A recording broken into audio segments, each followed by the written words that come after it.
sebopua people are ever such spoiled brats from childhood to the grave. They foundly. Donald Trump features in this presentation for what I perceive of him as he's abundantly manifested is no other prominent, incompetent pseudo-politician in the world today does it worse. Brand shrines amongst the others. If you are a practicing or an aspiring international trade business person, follow events at worst. 𝗬𝗘𝗕𝗢𝗣𝗡𝗕 can be a silent, elusive killer. An instrument. sebopua brutality can be horrendous. sebopua, the creature, the thing.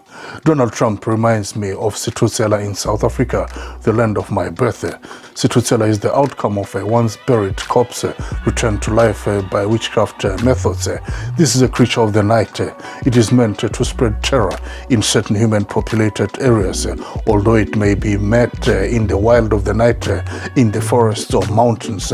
In the dark mountain caves, sethotsela can be encountered at any time of day.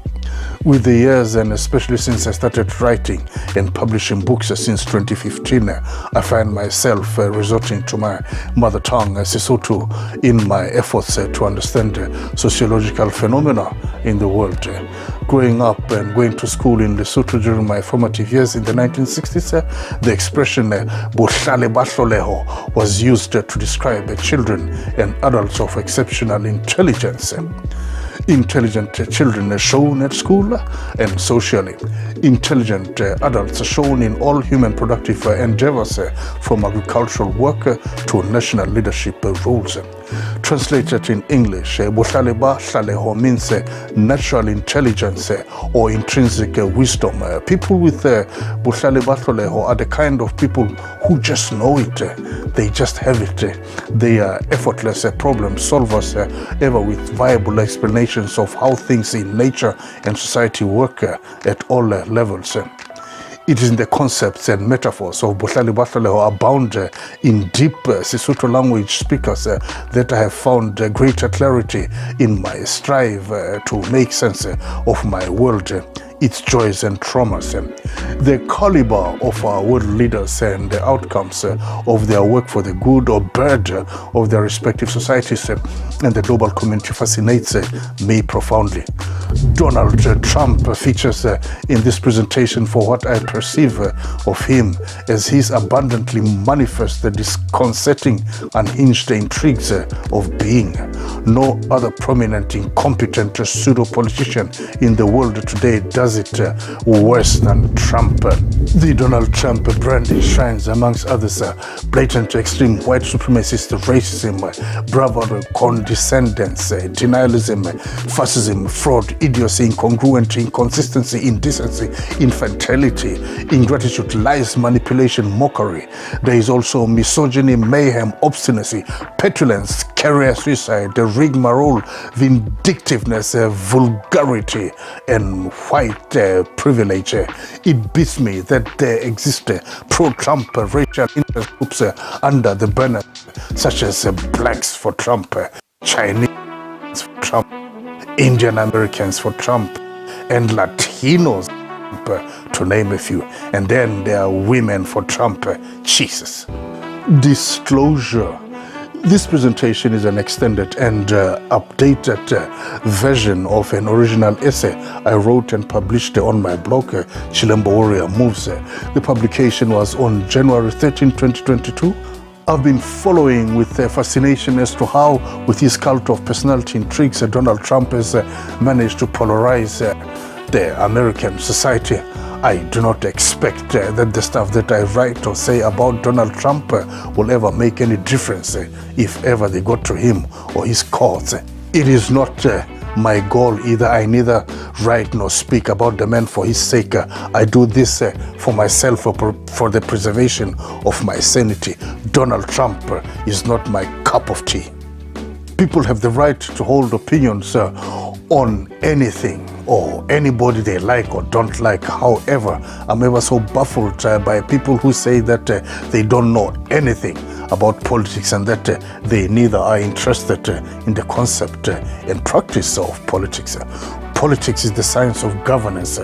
People that are indifferent to or ignorant of the various aspects of politics myopically distance themselves from basic human relations management mechanisms that engineer society at all levels, from society to society in different epochs. With time, human collectives will either spontaneously or through force arrange themselves in particular ways, the intention being to influence human behavior contra existential imperatives such as the search for production and distribution of food and shelter.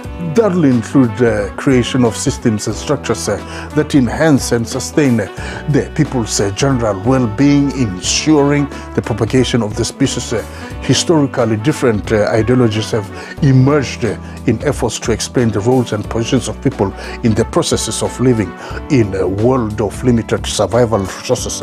Marxism looks at how classes emerge in society as to what and how much access the people have to the ownership and control of the means of production. The upper ruling classes own more at the expense of the lower classes who are the oppressed. Socialism propagates ideas that the workers shall share ownership of the means of production. In capitalism, the means of production are in varying magnitudes owned by individuals or corporate structures. Those that don't own shall be in perpetual servitude to the capitalists, the former selling their labor cheaply to the latter. Capitalists aim to earn profit upon selling their goods and services at higher prices than production costs, which include labor costs. Ideally, communism eliminates private property and socio-economic classes. Here, the state owns the commanding heights of the economy and manages the economy for the people, who are co-owners and shall be equal beneficiaries of the bounty of the land according to their respective needs. Communism takes socialism to the next level. Regardless of where we are in the world, politics permeates all aspects of our lives. It doesn't matter whether one is oblivious to the intricacies of politics or not. It is the politically ignorant and or indifferent that make for the rise of pathetic politicians as to the likes of Donald Trump. To understand politics is to understand humanity and its place in the universe. If USA's January 6, 2021 insurrection is anything to go by, politicians of the personalities like Donald Trump are some of the most dangerous national leaders we can have anywhere in the world. Being the most powerful country in the world, whatever good or bad happens in the USA has enormous positive effects or repercussions in the world. This affects us all, irrespective of whether we're interested in politics or not. If you are a practicing or an aspiring international trade business person, follow events in America in your wealth creation and management endeavors. Those who follow local and international politics with critical thinking minds are never taken by surprise when world peace conditions or world economic trends point north or south. The well-informed can predict potential outcomes of events at home and or abroad. Therefore, because I can see the potential danger that Donald Trump poses to his country and subsequently the rest of the world, I write and talk about him to quell my frustration with the American nightmare. Therefore, I write and talk about Trump to repel my anxiety, to fortify my soul in the threat of the World War III outbreak peril he would pose to humanity should he return to power in the forthcoming USA presidential elections 2024, November the 5th. First, there will be the second American Civil War. People, get ready. I've done my part. I've told you so. Sethotsela scares the living daylight out of those who encounter it. The unfortunate can even die. Those who have been in the presence of Sethotsela and survived can become so traumatized that they begin to worship its mystique, doing everything possible to avoid crossing paths with the dreadful spectre. This creature can also be deliberately made out of various materials, making a mannequin to represent a likeness of a marked dead person. witchcraft rituals are then applied to give life to the mannequin. At worst, sethotsela can be a silent, elusive killer, an instrument of coercion. Amongst others, the idea may be on behalf of the witchcraft practitioner to eliminate people from or to force them by fear to vacate certain areas, that way enabling the witchcraft people to acquire more land and property, enhancing their power over their fellow citizens. Sebopua. In my mother tongue Sesotho, the verb to mold with clay is 𝗨𝗪𝗁𝗪𝗔. By extension, 𝗨𝗪𝗁𝗪𝗔 describes to form, to create a tangible, inanimate object out of clay or any other similar malleable material. The objects made may be of functional, ornamental, or both values. They may also be aesthetically attractive or repulsive according to the eye of the beholder. And they may either be destructive or life-supporting, either by design or accident through intentional application. For purposes of this presentation, we shall work with the concept of 𝗨𝗪𝗂 in terms of creation as a force. In this case, creation manifesting a dysfunctional output, a thing with a potential for destruction of the self and or its environment.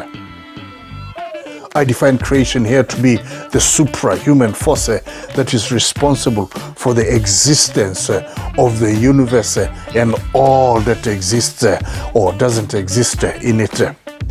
What is, how, and when creation made the universe is a question answered relative to Earthlings' capacity to fathom the extent of the universe as to the universe's magnitude and its functional attributes. Human beings' capacity to understand creation as a conceptual or objective reality is a function of the individual's cognitive wiring. This influences the individual's reasoning power contra existential questions, big or small. Therefore, whilst one person might attribute creation to the power of God, another will attribute it to the Big Bang. In between, there are alternative explanatory models as numerous as there are human beings on earth.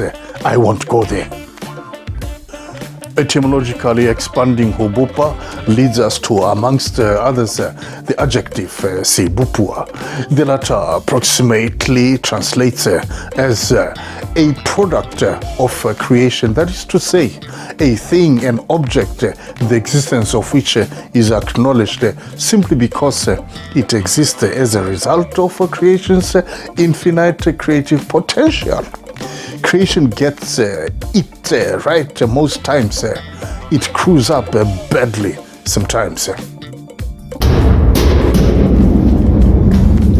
Sebopua is thus used to describe people of various degrees of physical handicaps and intellectual disabilities, often from birth. It may be due to birthing complications, illness, inherent neurological or genetic aberrations, accidents, and many more. The expression sebopua is often applied derogatively. It may also be used in exasperation as a manifestation of grief against a condition of hopelessness, extreme suffering for the afflicted and the next of kin as well, including national social welfare authorities where applicable. On the one extreme, there will be a wholly physically disabled person of any age drawing sympathy from others. Harmless, poor, unfortunate product of God's creation. On the other extreme, there will be a borderline, apparently normal person, but they will have all kinds of eccentricities. These render the sebopua incapable of functioning within socially conventional boundaries of human interactions. much so in adulthood. People in this category tend to live in parallel universes contra mainstream social wisdom concerning how society is organized, from the smallest family units to the larger national entities.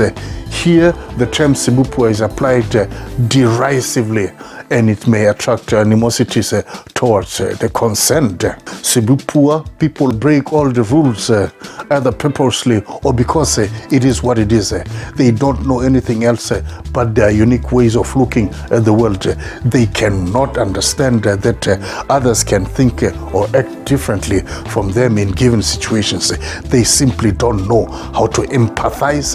It's their way or no way at all. Civility is a concept unknown here. Sebopua, people are ever such spoiled brats from childhood to the grave. They are bullies, outright dumbheads. They are deceitful charmers capable of gross manipulation of the emotionally and or mentally weak, instilling lasting loyalty to the self from the subjugated through fear. Their ruthless rule. Nevertheless, some of human history's greatest thinkers and inventors, the works of whom society benefits from, even today can easily be drawn from the eccentrics above. These often tend not to be too much of a burden to society. For example, love or hate Elon Musk for screwing up by Xing Twitter. He has given us the Tesla brand, SpaceX, and Starlink. It is those that are inclined to destruction that are a curse to humanity. Some of the most perilous leaders in human history have emerged from the latter category of sebopua, a freak of creation. Donald Trump fits into this category perfectly. The thing about the sebopua is that they are just a thing. They are devoid of coherent feelings and thoughts expression, be it verbal or written. Sebopua are one-way traffic dysfunctional communication machines. Their language skills often leave much to be desired. Sebopua are given to verbal diarrhea crap talk inclinations. Talking to one could as well be as good as talking to a clay-molded human figure. Sebopua can be indifferent to the elements. They might know no pain. The only form of pleasure that matters for sebopua is their staying alive at the expense of their perceived and real enemies. Not understanding how anybody can be so stupid compared to their sebopua superior intelligence. Sebopua brutality can be horrendous.